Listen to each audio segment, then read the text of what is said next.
Europe's winter is a season of contrast. Icy winds sweeping across the North Sea, blizzards in the Alps, and yet mild drizzles in parts of the Mediterranean. But what does the winter of 2025 to 2026 have in store? In today's video, we're diving into a detailed, fact-based, preliminary winter forecast for Europe. We'll look at climate models, historical patterns, real-time ocean temperatures, and how all of this translates into what you can expect in your region. Whether you're in Oslo, London, Berlin, or Rome, this video has you covered. Let's start with the big picture. What's driving global weather right now? El Niño is over. The 2023 to 2024 winter saw a strong El Niño, warming the Pacific and shifting jet streams. But as of mid-2025, forecasts show a transition toward La Niña conditions by late autumn or early winter. What does La Niña mean for Europe?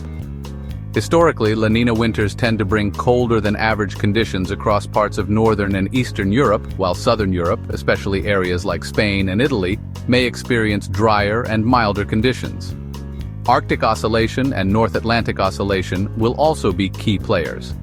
While these are shorter-term patterns, when negative, they often allow cold Arctic air to spill southward, increasing the chance of snow and prolonged cold spells in Europe. Now let's look at the past. When we've had similar La Niña transitions and solar cycles, what happened?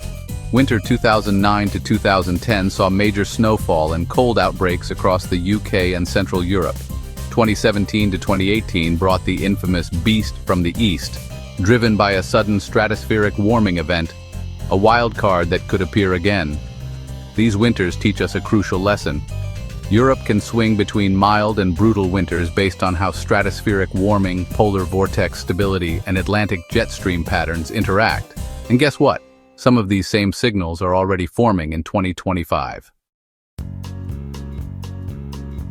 What are the latest models suggesting?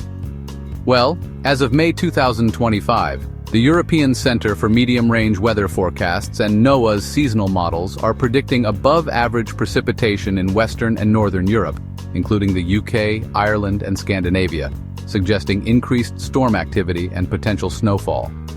Colder-than-average anomalies over Eastern Europe and parts of Central Europe, especially during January and February. Mild and dry conditions over Southern Europe, particularly the Iberian Peninsula, southern France, and parts of the Balkans. Ocean temperature patterns, especially a warming North Atlantic south of Greenland, could fuel more intense Atlantic storms, increasing wind and rain in coastal countries like the UK and France. Here's a breakdown of what this could mean for different parts of Europe. Northern Europe, UK, Ireland, Scandinavia. Prepare for a stormy season with high winds, rain, and occasional snow. Especially in the second half of winter, cold snaps are likely. Central Europe, Germany, Poland, Austria, Czechia. Expect a rollercoaster winter, periods of snow and cold alternating with brief thaws.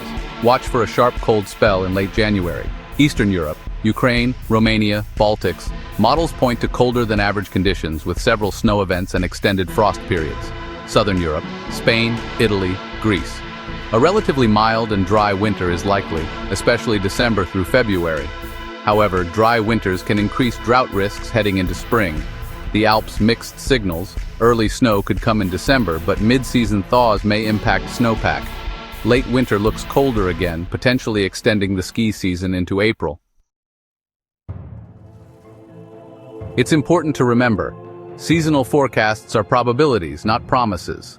A sudden stratospheric warming event or an unexpected shift in ocean currents can flip the script in a matter of weeks. But based on current trends, we can reasonably expect a colder second half of winter in much of Europe. Stormy, wetter weather in the north and northwest, snow potential in Central and Eastern Europe, and milder, drier conditions in the south. Keep an eye on updated model runs as we head into September and October. Those will give us a much sharper picture. Thanks for watching our preliminary winter forecast for 2025 to 2026. If you found this helpful, give it a like, share it with a friend, and subscribe for updates as we get closer to winter. We'll be tracking new data and breaking down changes in real time. Let us know in the comments, what's winter usually like where you live, and what are you hoping for this year? Snowstorm or sunshine? Stay safe, stay warm, and see you in the next forecast.